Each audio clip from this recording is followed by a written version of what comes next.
In today's video, I'm going to break down how you can easily program a sounder base, whether you're using the Kitty VS panels or the Edwards IO panel. Now, if you're using a sounder base, you're more than likely using a combination smoke CO heat or CO heat, one of the three, or however they make these combination devices. You're using some type of combination device, or you're using just a standalone CO detector. In addition to that, you will want to have the T3, T4 module, so that way if you're using a smoke CO, when the smoke detector activate, the T3 or the temporal 3 signal will travel along the 24-volt line to activate the temporal 3 sound, in addition to the temporal 4 sound if the CO detector activates. So now, once you install your device and you have your laptop connected to your fire alarm control panel and is logged into level 2 and you have the RS-232 port open, you will then upload the loop. Once you upload the loop, you will get a bunch of blue icons or blue device types, smokes, pulls, your different devices that you have installed in the field. They will all come up blue.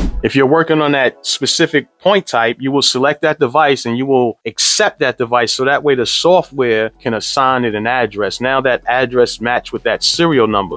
I don't have a sounder base nor a CO detector to actually demonstrate it, so I want to explain those steps, and then we're going to get to the device menu where I can actually show you how to program and activate the sounder base. Now, once you uploaded the loop and let the software assign the address, the next thing you want to do is go over to the device menu. Now, my device menu is empty, but I'm going to add a CO detector so that way I could demonstrate how you program it. So we're going to add this photo heat CO detector. We're going to add this device. So now this smoke heat CO, we're going to have the CO supervisory latching, because if there's a CO condition in the area, we want to make sure the person can go check it out, clear it out, call the emergencies, whatever they have to do, and then come back and reset the system once that area is clear. So we leave the CO latching. You give it a device message, but over to the right in the properties menus, down at the bottom where it says base, there's a drop down menu that says standard. So here you have the help menu. You could drag the help menu up, so that way when you select on a particular label, it'll explain exactly what's happening here. So standard is definitely for your default smokes. Your relay is for your default duct detectors, and then you have sounder and isolator. So here we're going to select sounder because we want to activate a sounder base.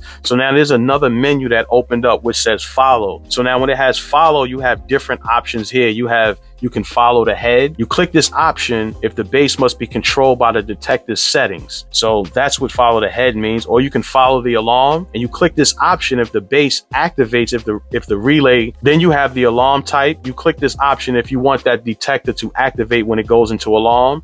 And you have alarm verify and pre-alarm. This is usually like a 2-step operation. It will give you a verification. Once it senses smoke, it'll have a 1-step of verification. And once enough obscuration get inside of that smoke chamber, then it will go into alarm. So what we want to do here to activate this sounder base is we want to follow the alarm. So now the next step after that is asking us, do we want to also follow the CO? Now this is where the T3, T4 comes into the play. So if you say no, then it's going to sound off for temporal 3 anytime there's a CO activation. You won't have an indication if that's even actually a smoke or CO detector. So it's important that you install that T3, T4 so that temporal 4 sound can go over that 24-volt wire to those sounder bases. Many businesses have outdated security systems that take up huge amounts of storage space, but really don't understand how they can get good quality video that takes up less space on their hard drive. It's only after it's too late, they're trying to retrieve footage that they can't get because of a system overwrite. If you're looking to upgrade your old, outdated security system, Secured Securities has the perfect solution for you. With our no truck rollout system, we reduce unnecessary service calls in the event you have a camera issue. With our remote management system, we can troubleshoot most IP camera problems. There's 24/7 notification where the system will monitor all activities for all the cameras, all your NVRs, if there's any camera outages, if there's any slow connections with the cameras, if there's any issues with the PoE switch, if there's any issues with the port or wiring, the system will give us a notification for each individual issues we're having with our camera system. So don't wait until it's too late. Click the link below to upgrade your outdated security system.